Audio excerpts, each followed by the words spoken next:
John Westerdahl will say a few words to us. He is the Director of Wellness and Lifestyle Medicine at Castle Medical Center. Thank you. Well, on behalf of Seventh-day Adventist Churches of Hawaii and also Castle Medical Center, which is the Seventh-day Adventist Hospital here in Hawaii, we'd like to welcome you to tonight's program.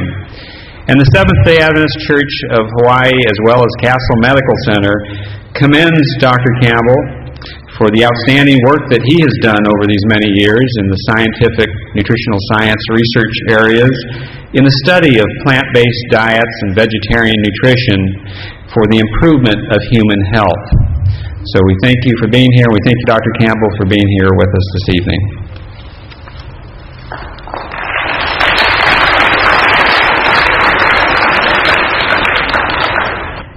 Colin Campbell, Ph.D., is Director of the ongoing China-Oxford-Cornell Diet and Health Project.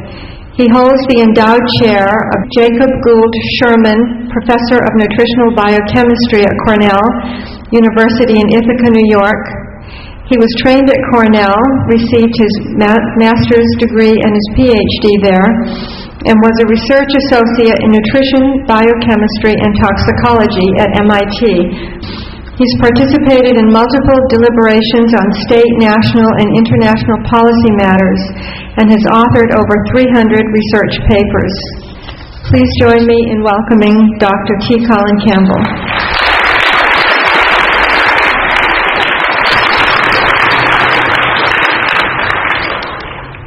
I would like to take this opportunity of thanking some people for the invitation for me to come here to Hawaii to give 3 lectures, this being the 3rd. In particular, I'd like to thank Jim Brown of the Vegetarian Society, Dr. Westerdahl, of course. I don't always get a chance to talk to people who are so friendly with the vegetarian idea, but it is a pleasure. I want to talk to you about how did I come to this particular point of view myself through the years. I actually had a principal interest in nutrition in general, and more specifically in the relationship between diet and cancer, which gradually expanded over the years to diet and other issues concerning health and disease. I actually started out on the farm milking cows, and eventually went away to Cornell University to do a doctorate in figuring out how to grow cows more efficiently so we could eat more of them and drink more of their milk. And I would never have guessed some 35, 40 years ago that I'd be standing here today talking about a topic that I'm going to be talking about, namely vegetarianism. The question that is sometimes asked me by some of my colleagues is, how did you ever get here? What did you do? When did you fall off the turnip truck? That question I've asked myself. How did I come to this particular point of view? Because being in very traditional science is really a rather different world in many ways, so-called establishment science, if you will, that doesn't take very well to this notion of a plant-based diet and vegetarianism for a number of different reasons. And so I wonder oftentimes myself, how did I end up this way? And I can honestly say, I think, that the major reason I did is because of the data, because of the evidence of various and sundry kinds that I got involved in with a large number of students, research associates, postdocs, visiting professors, colleagues in other universities. And so it was really the weight of the evidence that convinced me finally, gradually to some extent, but nonetheless finally, I guess, as a result of the findings that we got from the so-called China study, which of course was a study of humans in China. A study, incidentally, that was the first major project that was jointly funded by the United States and the Chinese government back in the early days when our 2 countries started to talk with each other.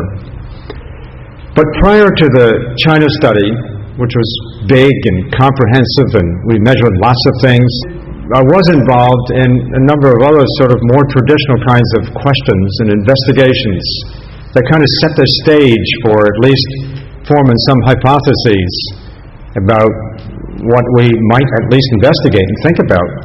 And one of the things that was prominent in the late 70s was something I want to show you here in this first slide. This slide is one that was shown numerous times in the late 60s, early 70s, on into the 80s, and still is shown quite a bit in these days.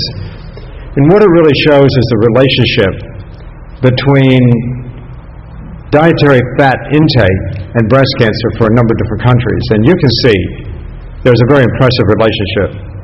The higher the fat intake, the higher the breast cancer rates. And of course, similar plots like this were also prepared for dietary fat and colon cancer, for dietary fat and heart disease for different countries. And you can see, of course, the United States is near the top. This was dominating our thinking in the 1970s, 60s, and 70s. Putting that notion of fat intake on that x-axis and comparing it with breast cancer led, in fact, to a great deal of interest in fat intake. And so it was as a result of that sort of preparation, that kind of observation, you've heard this story. During the last 20, 30 years or so, public information of all kinds have focused on fat as a primary cause of breast cancer and other similar diseases. More specifically, saturated fat, if you will, at least for heart disease and cholesterol. It was very focused just on fat. And I was on one of the members of the National Academy of Science panel in the early 1980s that reviewed the literature on diet and cancer. And we at that time were the first ones to be asked to put together an official document on how the diet and cancer relationship was really related. And we finally settled on this idea of making a recommendation to reduce fat intake from around 35 or 40% or so down to 30%. And that 30% figure has kind of stuck around for the years. And so we've had all this emphasis on fat. Now I must tell you, though, that although it might have been a good guess, it was a guess in some ways. It's true, as one increases fat intake in experimental models with animals, for example, you can actually increase the growth of tumors, mammary tumors, and so fat does play a role for sure. But the idea of just focusing on just fat alone actually got us onto a rather narrow gauge track and sort of missed the big picture. And so I want to lead you from this slide to the big picture.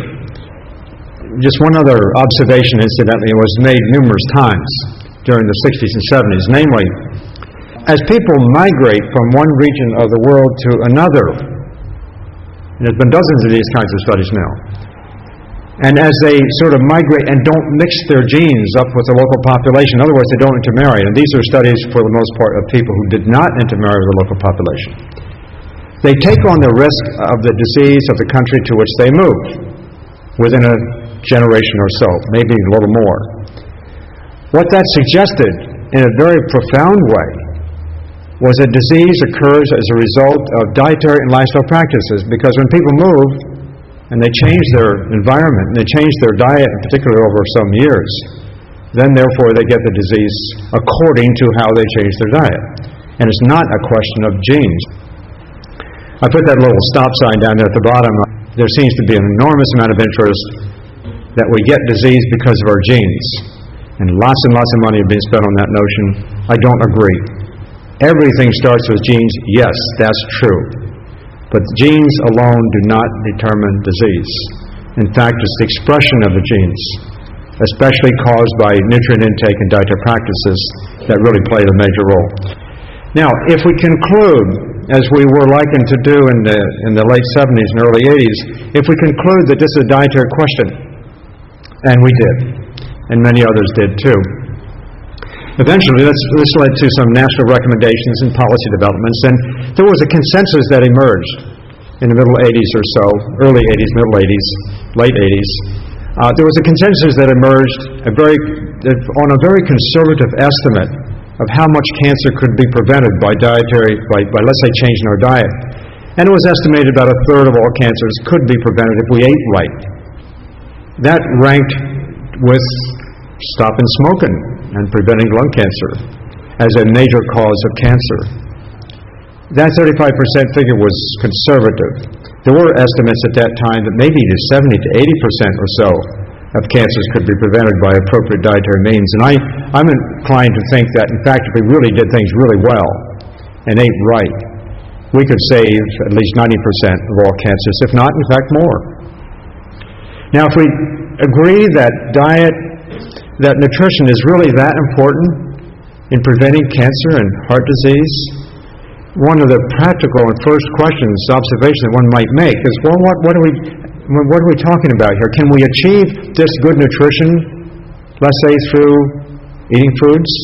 That seems obvious. Or can we achieve it through using nutrient supplements? That's not the way to do it. We don't get our nutrition out of pills. We get our good nutrition out of food. And it was that notion and that bias on my part, at least, that was somewhat the basis for the China study. These are just some observations of advantages and disadvantages of the two different approaches, the nutritional approach and the pharmaceutical approach. The pharmaceutical approach is one where we use a single nutrient and try to achieve something. Try to, let's say, prevent a disease, a very complicated, very biologically complex disease by just taking out one nutrient and making it work that way. We might, on occasion, get some results, and we do. We, on occasion, get some results that look like a beneficial result, at least in the short term. But we don't really have any good evidence, in spite of spending now over $100 million in numerous studies. We don't really have good evidence that really any nutrient supplement really works in the long term to reduce disease, in spite of all the efforts to do so. And when I talk about nutrients, I'm not talking about the 20 or 30 or 40 or so that get listed in textbooks that you can name, the vitamins, the minerals, the protein, the carbohydrate, and so forth and so on. I'm actually talking about all those things and all the analogs that come with them, and there's hundreds and maybe thousands of different kinds of variations of each of the individual nutrients. So I'm talking about almost a countless variety of chemicals present in food that tend to work together. Now, when I started out my career, as I indicated before, the main nutrient, if you will, that sort of dictated good health was protein. And I'm sure you probably thought about that a lot yourself. People often ask me, where do I get my protein from, particularly if they become vegetarians or vegans? Protein seems to have dominated our thinking for so long. It's almost a sacred nutrient for now over 100 years, maybe 150 years since it was first discovered. It was discovered in 1839, incidentally, by a Dutch chemist by the name of Gerhard Mulder, who gave it the name protein. He took it from the Greek word proteos, which means of prime importance. So it got off to an auspicious start, and many of the leading lights of the day during the 1800s and early 1900s really got onto this idea that protein was a symbol of civilization. It really was. There were medical doctors, for example, that represented the colonial powers who went to some of the developing countries and defined developing countries and defined people within developing countries as to their degree of civilization by how much protein they actually consume. It was, in fact, about protein, and more particularly, it was about animal protein. Most people thinking about protein up until the recent days, when you measure protein and you think about where I'm going to get my protein from, most people think of protein almost synonymously with meat, because meat is a good source of protein. Meat has the kind of protein, in fact, is sufficiently utilized compared to plant protein. And so when people talked about protein during the last 100, 150 years or so, it was really sort of the code word for meat. And so when I did my own work as a graduate student, more specifically my topic that was more or less given to me by my professors was to figure out how to produce animal protein more efficiently. Protein was at the center of the plate, or let's say meat is at the center of the plate. You've heard the story. One of the first responsibilities I had for some 10 years prior to the China study that actually had an influence on my thinking on this was that I was responsible for coordinating a nationwide program of feeding malnourished and starving children in the Philippines and working with unfortunate children such as shown here. As we sort of asked the questions of what to do, with such children, everybody in the nutrition community basically said that malnutrition amongst children of the world in the poor countries was related to their not getting enough, on the one hand, energy or calories, or on the other hand, not getting enough protein. And so there's a lot of emphasis given to the idea that these kids that are starving and malnourished in the world are that way because they're not getting enough protein. However, On a golf course one day, when I was, in fact, with one of my colleagues who was the medical advisor to President Marcos, he told me about operating on children 4 years of age and younger for primary liver cancer. And primary liver cancer, incidentally, is fairly common in the Philippines. It's fairly common in some of the poorer countries of the world. Primary liver cancer tends to occur only at, let's say, age 30, 40, 50 or so and above. Well, learning, in fact, that children age 4 and under were actually getting liver cancer was certainly an observation that didn't go unnoticed. It was a reflection, it was an indication in many ways, at least in my mind, of a very serious problem in the Philippines insofar as liver cancer is concerned. But the interesting thing about that observation was that the children who were getting the liver cancer, for the most part, were coming from families who were eating the most protein. And who were eating diets the most like Westerners do. More protein. And here we're going there to tell or to arrange for opportunities for these children to get more protein in their diets, when in reality, the people who were getting the most protein were getting the most cancer, at least liver cancer. And so then there was a report from India by a man by the name of Dr. Gopalan, who subsequently became a very famous international nutritionist, incidentally, in Hyderabad. But Dr. Gopalan and his colleague did a study with experimental animals, rats in this particular case, worked with a chemical carcinogen referred to as aflatoxin, causes liver cancer, by the way. We were discovering it incidentally in human food too, and maybe it was responsible for liver cancer. And so he did an experiment using rats, each group of which, 2 groups here in this particular case, were exposed to aflatoxin that could lead to liver cancer. And what he did, he simply fed them two different levels of protein.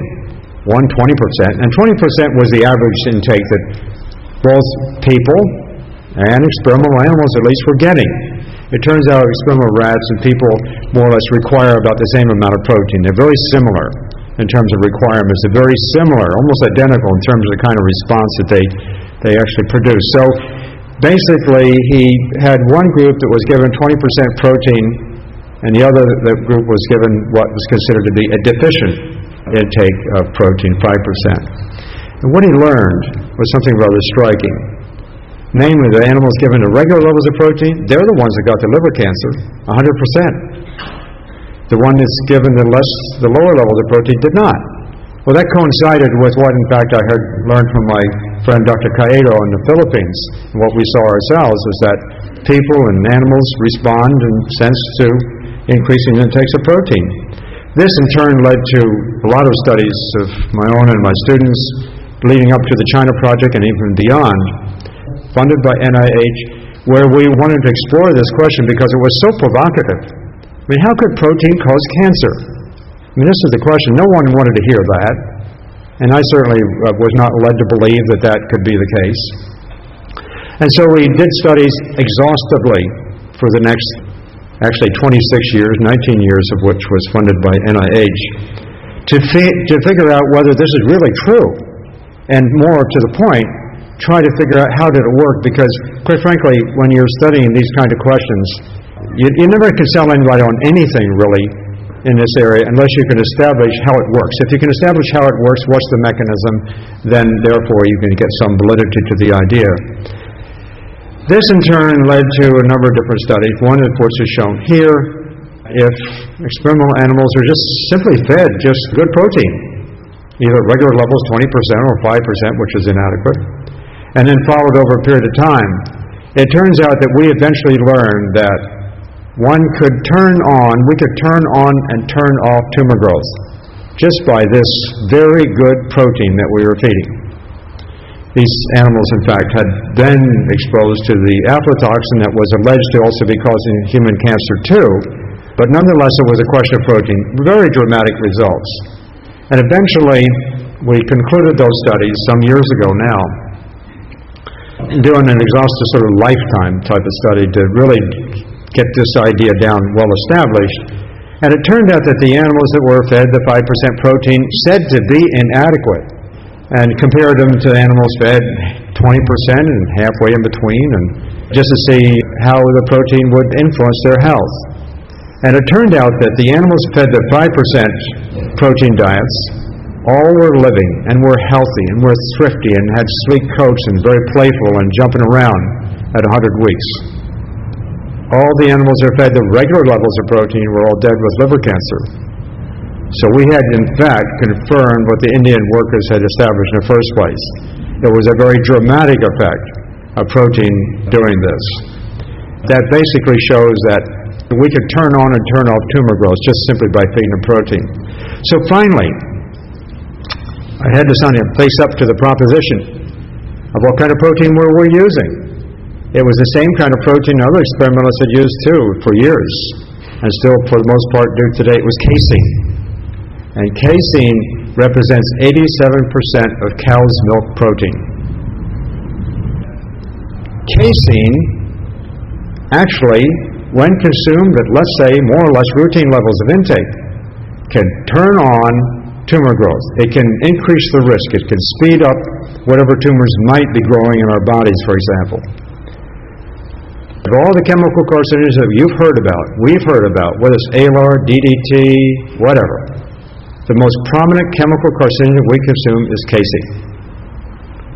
Now, it turns out also that I suspect, even though this has not been fully tested, other animal proteins too act in a very similar fashion.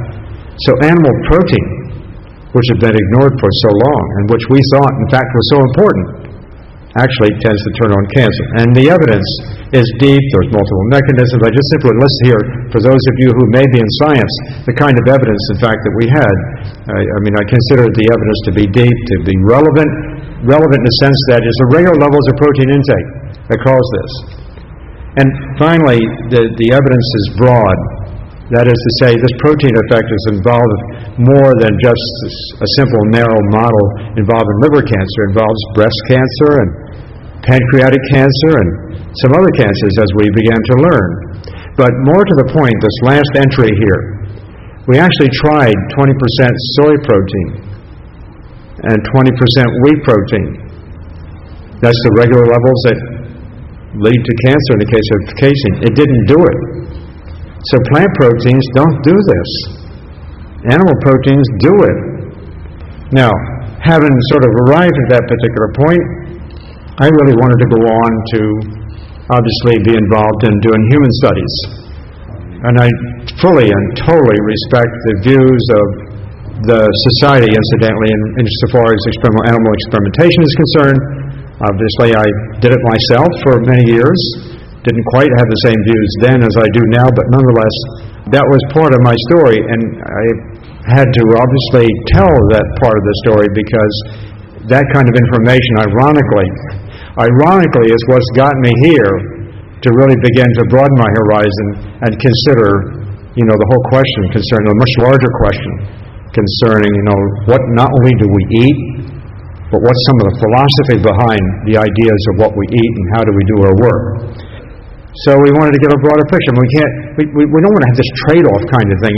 Do we make a choice of whether to get heart disease or cancer, or choice of this or choice of that? I had the impression that if an animal protein had such a prominent effect on cancer, that maybe it had a similar effect on some other things too, and we should get quite serious about that. So we asked that question. And then secondly, we wanted to ask questions concerning what about other kinds of nutrients beside protein.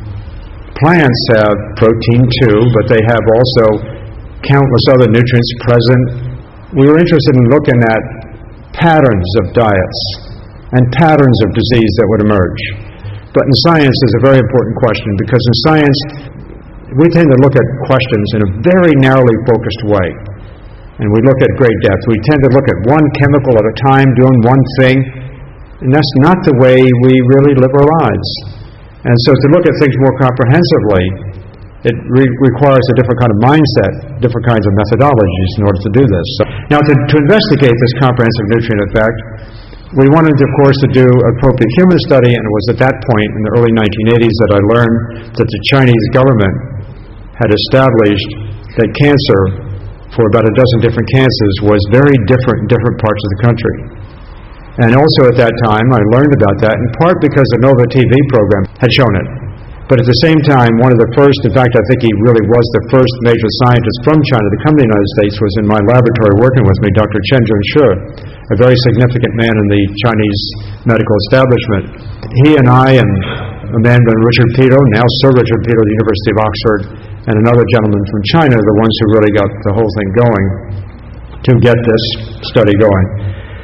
And one of the interesting things about the opportunity in China to study this question concerning diet and disease was the fact that if animal protein and the stuff that comes with it, in other words, animal foods, if that is really significant in causing, let's say, disease, it would be really nice to do this kind of study in a place, let's say, where they weren't consuming much animal protein.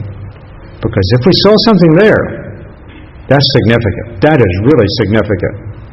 In other words, small intakes. And in China, it turned out that from one county to another that we surveyed, they were consuming somewhere near almost no animal protein in some places, all the way up to a high of 20% of their total protein was animal protein.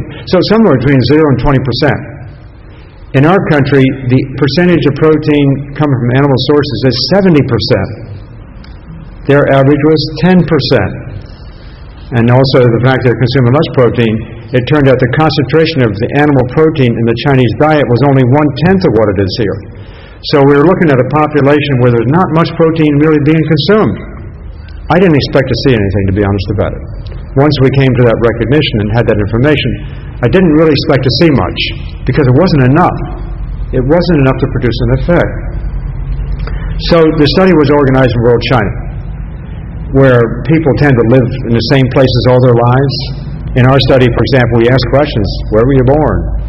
And it turned out between 90 and 94% of the people in our study were born in the county where, in fact, the survey was conducted. So they were living in their lives all in the same place. And that was important in reference to this migrant business that I mentioned before.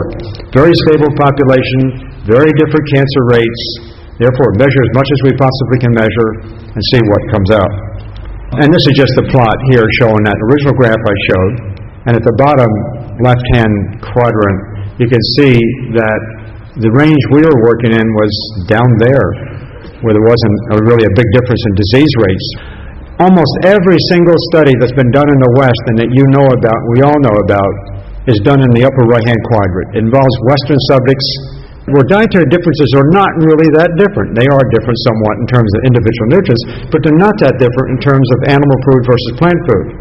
So I would suggest, in fact, that much of the confusion that we have had in the literature is based on the fact that we're working with Western subjects. Most of them are doing the same thing. Some minor differences, so we tend not to see things at the time that we expect to see. So the China thing was down in the left-hand quadrant. The Chinese, in fact, had also, as a result of their survey of 2,400 counties around the country, had published these very colorful, color-coded maps to show, for example, where cancer was high and where it was low. And in this case, it's colorectal cancer in women, and you can't see, I'm sure, the color code so well.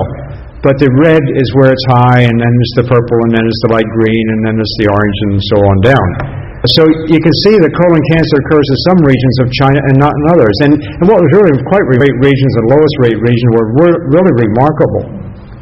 Here we can see, for example, for men and women, for these different cancers, that the range of mortality rates was several dozen-fold, a couple hundred-fold in a couple of cases. I mean, this is gigantic. If we see in the United States differences of, let's say, 1.5-fold or 2-fold, that's about all we're going to see. I mean, we're sort of a homogenized lot in this country, where we're consuming food from all over the place, and we're moving around, and so we're more or less doing the same thing amongst ourselves as far as diet and disease is concerned. But in China, where they were living in these very stable places, the differences in cancer rates were remarkable, as you can see there. And so the study was organized to include a total of 65 counties across the country to represent the entire population. And there were 2 villages taken in every county to make a total of 130 villages across the country, 100 individuals per county, or a total of 6,500 adults who we examined very carefully in terms of their blood, their urine, their food, and other practices, and their families. And here's some of the details of the kind of information that we collected. At the end of the day, we organized the study in a way that was done as carefully as could be done. We went into the home. When I say we, I'm using that term a little bit liberally because it's really my good friend, Dr. Chen Jun-Shi, who really managed this remarkable study in China, who was able to do this. But in any case, they measured very carefully how much of the individual foods were consumed, actually weighed it out, rather unlike what a lot of dietary studies are. We collected blood samples and urine samples, and we organized it in a way so we could actually validate our results, had them tested in various laboratories around the world, and could in fact check it that way. So we were kind of happy at the end of the day with the data. In fact, we ended up with a total of 367 items of information involving not only about a dozen different cancer rates, but also different rates for heart disease and diabetes and infectious diseases and a whole bunch of different kinds of diseases, as well as measuring a whole lot of things in blood, all the way from hormones to nutrients to viral activity to poisonous things like pesticides and heavy metals and so forth and so on. Fat intake in the United States, as I indicated before, is somewhere around 35 to 40% or so. Was then, still is more or less. In this study in rural China, their average fat intake was only 14% of calories. So they're really consuming a low-fat diet, a really low-fat diet. When I told you before that in earlier years we had sort of said, let's cut our intake down to 30%, obviously that wasn't much. That really wasn't much. I mean, here in rural China, their average is around 14%, at least the time we did the study. It ranged between 6% and 24%. So they're really consuming a very low-fat diet. And that's what one gets when they're consuming more or less a plant-based diet and not adding back a lot of oils and so forth. Fiber intake was about threefold higher, dietary fiber. And there's hundreds of different kinds of dietary fiber, by the way. We measure different kinds of fibers. So just on that basis, and of course, as I pointed out before, the animal protein concentration in the Chinese diet was only 1/10 what ours was.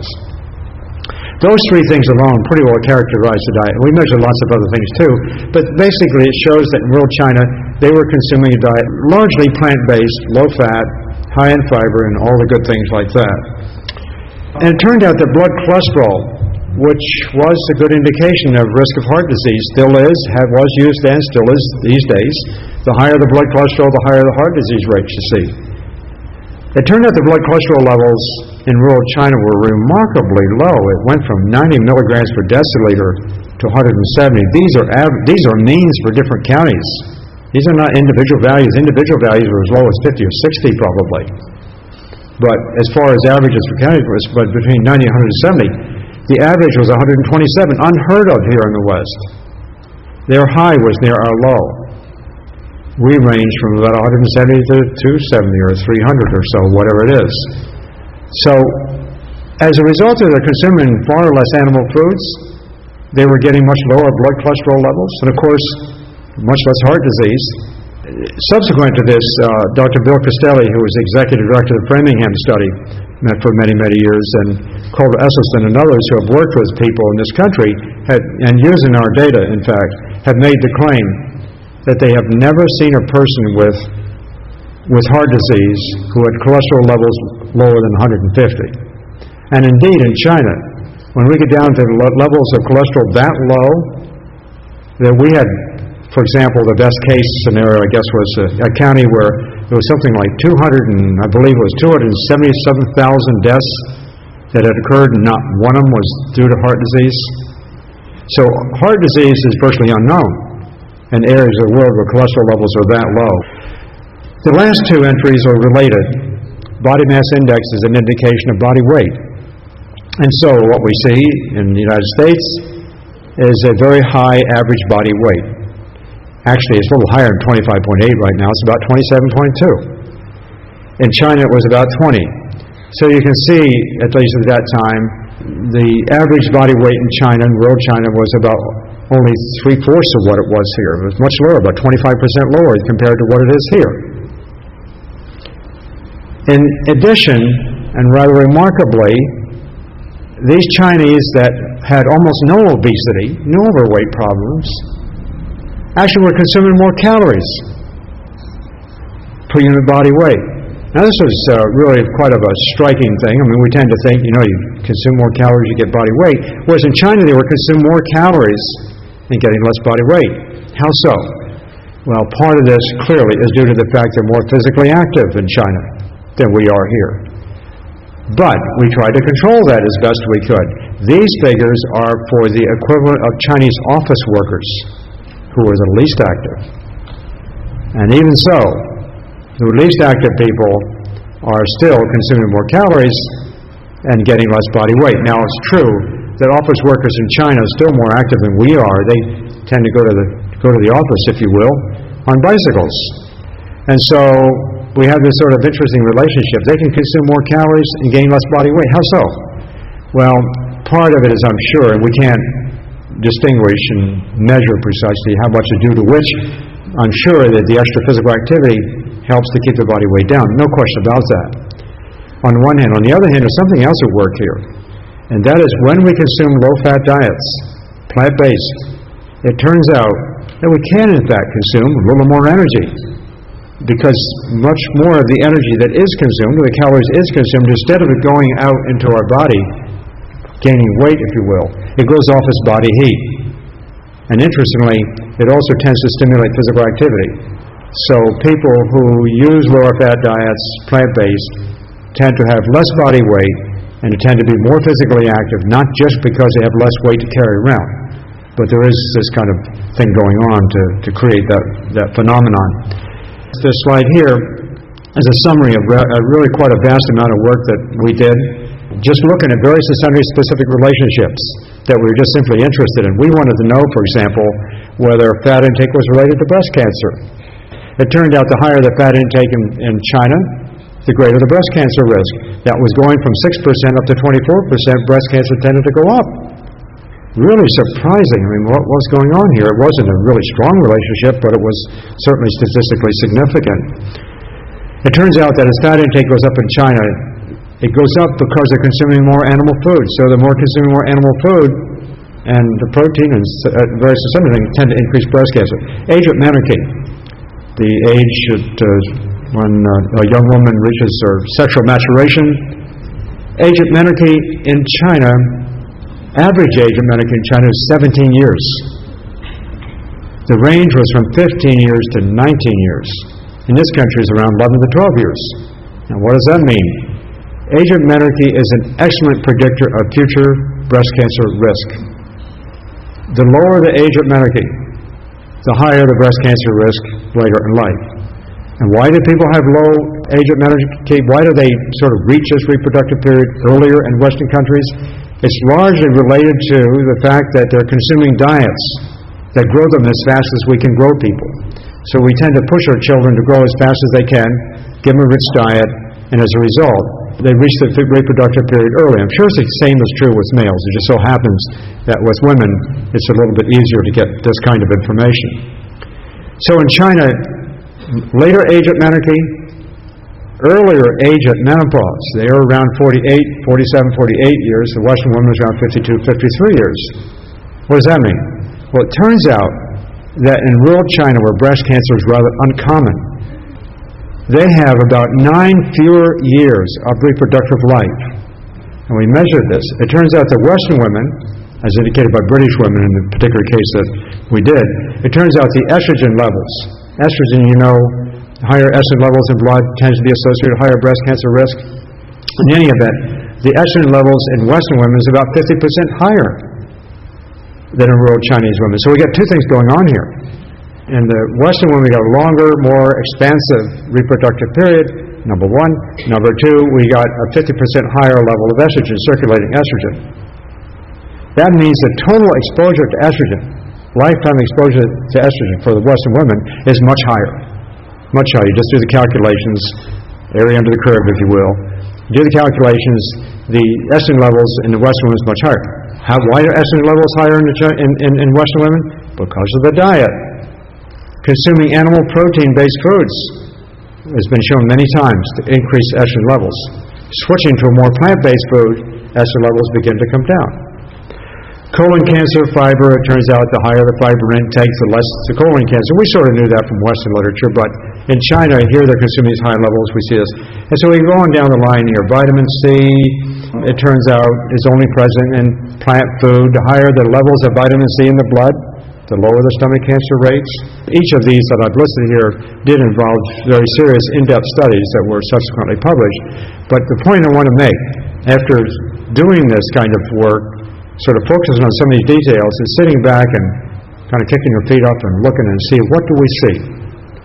It turns out that almost every time we looked, we saw that the closer that these folks got to an all plant-based diet, the lower was the risk for these diseases. It was quite clear. And that, of course, was really very impressive because it involved people who were consuming not very much animal food and lots of plant food. So we ended up with comparing something like 50 or so these so-called exposure or outcome comparisons, cause-effect relationships. When we compared all of these things, as I said, it indicated that a plant-based diet was really good. And the remarkable thing was that it didn't take very much animal food. As I said, just going from 0% to 20% of total protein in the form of animal food actually elevated the risk. You can imagine, if we get that much increase in risk just going from 0 to 20, what are we doing now in this country consuming levels at 70% and 80% and 90%? So I had this final statement here: the richer the diet is in the kinds of amounts of nutrients provided by foods of plant origin, the lower is the risk for chronic degenerative diseases. Now, let me just go back and, before I conclude, just return to the original observation that was made that led in this country to so much information that was focused on just fat. This is the plot that I showed you first. The relationship between total fat intake, that's total fat intake, and breast cancer.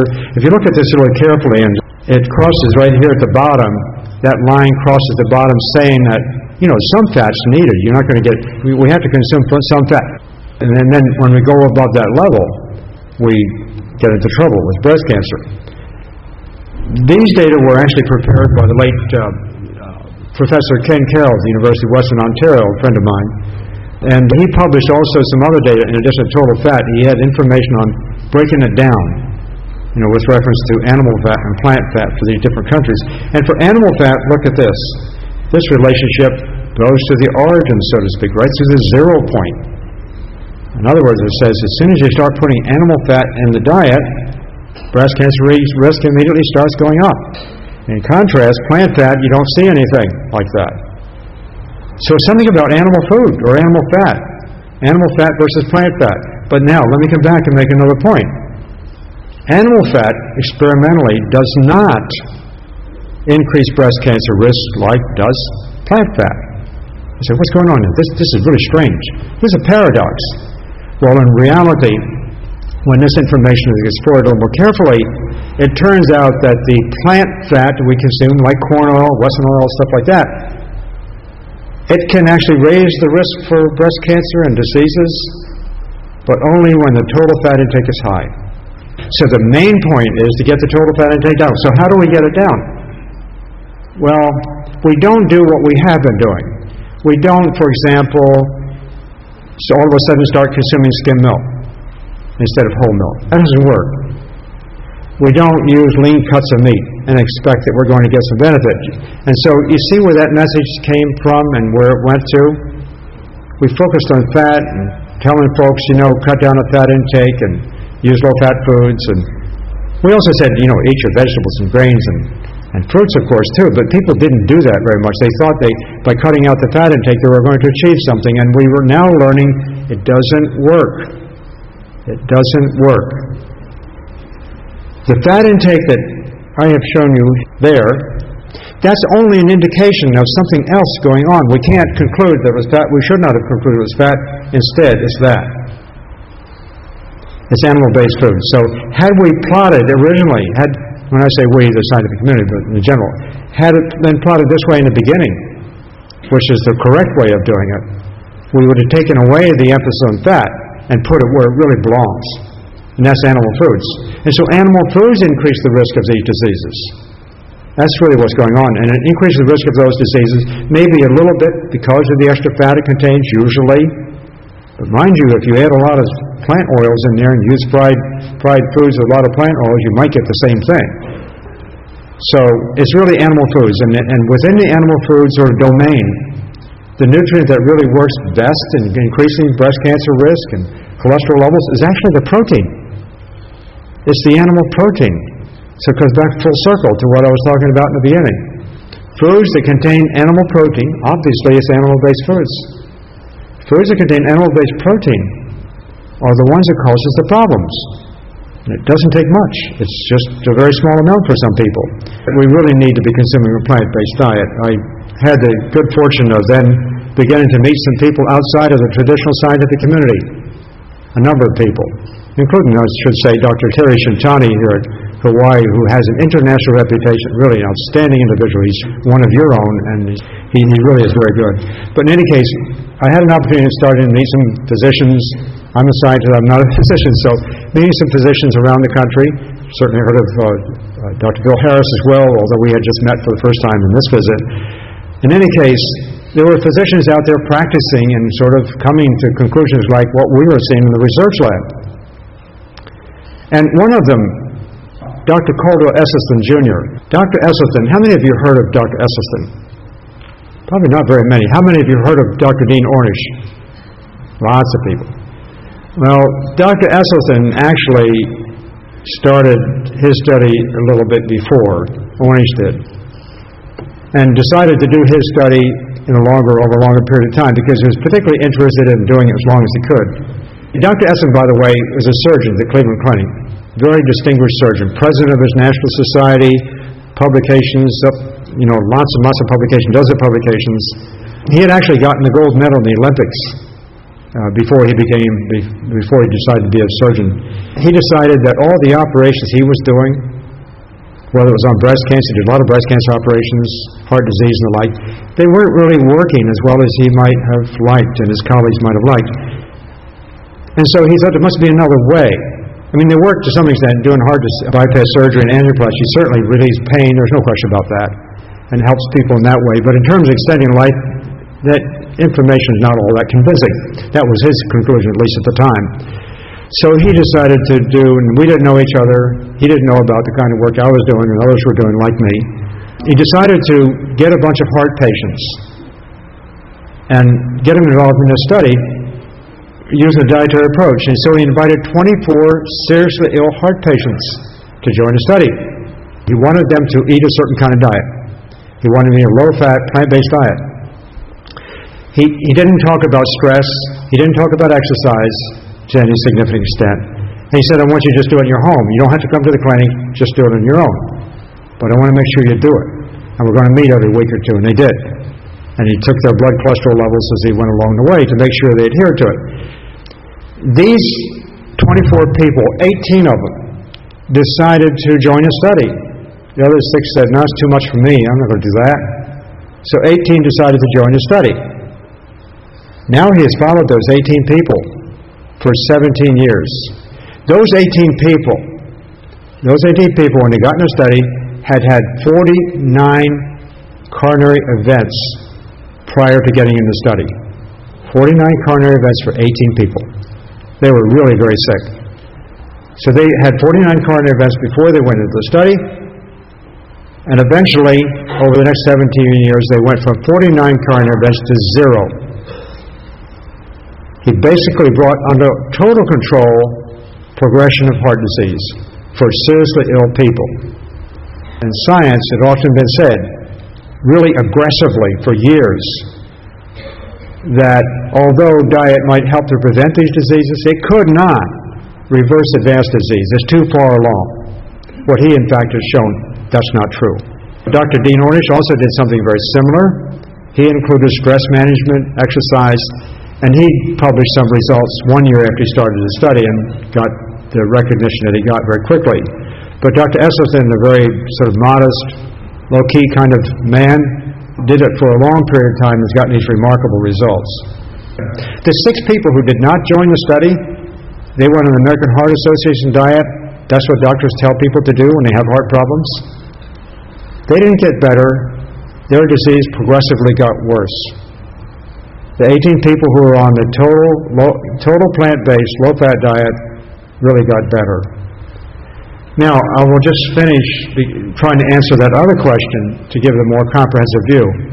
If animal protein-based foods increase cancer risk, what about some other things? Well, Animal protein had been shown in numerous studies, dozens of studies, as early as 1909, to be able to increase plasma cholesterol. Animal protein in human studies in Italy and Holland in the late 1970s was shown to be able to increase plasma cholesterol more than saturated fat, more than cholesterol itself. And what have we been told? We've been told, cut out saturated fat, cut out cholesterol as a means of reducing heart disease risk. That's not enough. That's hardly anything. What really matters is cutting out animal food altogether, because it's the animal protein that will increase cholesterol levels more than the saturated fat. Animal protein tends to increase a certain hormone called IGF-1. You probably haven't heard of it. Insulin-like growth factor 1. It's sort of the cholesterol of the cancer field. The higher the IGF-1 levels, the higher the cancer risk. And animal protein-based foods elevate it and elevate cancer. Also, animal protein increases calcium bone loss. If you do a plot, and it's been done, if you plot animal protein intake versus bone fracture rate for different countries, the higher the animal protein intake, the higher the fracture rate. And some years ago in the 1980s, it was done with calcium. The higher the calcium intake, the higher the fracture rate. Where do we get our calcium and protein from, mostly, in Western countries? We get it from dairy. If you plot dairy intake versus osteoporosis in different countries, the higher the dairy intake, the higher the osteoporosis. Dairy counts have been telling us something rather different. And so I've had a recent opportunity to go back and look a little more exhaustively in some detail at the literature on some other things that I didn't know that much about, not in detail at least. And it turns out that this last sort of bracketed things, I put them in brackets because I think it's very good evidence. Maybe it's not completely settled yet in detail, of course. But it turns out that people who consume more animal food get more cataracts. And then something more serious, this macular degeneration. Macular degeneration is the chief cause of blindness in older people. And it turns out that macular degeneration, the macula is a little body at the back of the eye, at the center of the retina. It begins to degenerate when we consume animal foods. Alzheimer's disease, you know all about that. You've heard a lot about that in recent years. People who get Alzheimer's disease are people who consume more animal-based foods and build up that rather nasty kind of chemical that tends to build up in the brain and cause serious damage. Cow's milk, which is one of the animal-based foods and one of the more serious ones, I would say, as far as this effect is concerned, now is being shown to be related to the initiation of autoimmune diseases. And autoimmune diseases, let me name some. Type 1 diabetes. Type 1 diabetes is the kind that involves children straight off. They lose their ability to be able to produce insulin. And type 1 diabetes is very, very serious. It's where the immune system has been corrupted. It's been just been wrecked. And so it tends to turn against the body itself. Instead of attacking foreign agents that come into the body, it starts attacking tissues of our own and destroying our own tissues. Multiple sclerosis. Multiple sclerosis is now being shown to be tightly linked with cow's milk consumption. There's about 300 to 350,000 people in this country who have multiple sclerosis. It's about 1 out of every 1,000 people. We don't see them that often, but you know, I'm sure, it's a very serious disease. It was in 1976, in fact, in New Zealand, when they first published a show that if you compared cow's milk consumption with risk of multiple sclerosis, there was a relationship just like the dietary fat breast cancer phenomenon. We hear a lot, mostly anecdotal, I think, that cow's milk plays a fairly major role in the causation of childhood allergies as well. You'd be amazed what Socrates and Plato talked about. There's an account written 2,500 years ago when Socrates is trying to explain to his friend something about justice, and he focused on food. And he got a bit of an argument. At the end of the argument, his friend was saying, if he got rich, he was going to eat cattle. And Socrates said, what are you going to do that for? Where are you going to put the cows? It takes more land to produce the same food than it does just to eat it straight off from plants. I mean, incidentally, that's a really interesting observation, because a lot of scientists think they only discovered that in the last 20, 30 years. Socrates knew it 2,500 years ago. Anyhow, they went back and forth in this discussion. So his friend, finally Socrates says to him, okay, have it your way. Eat your cows. And in the future, he said, we're going to have a society that's going to be full of doctors and lawyers. 2,500 years ago. So I'm suggesting we need to have a new medical paradigm.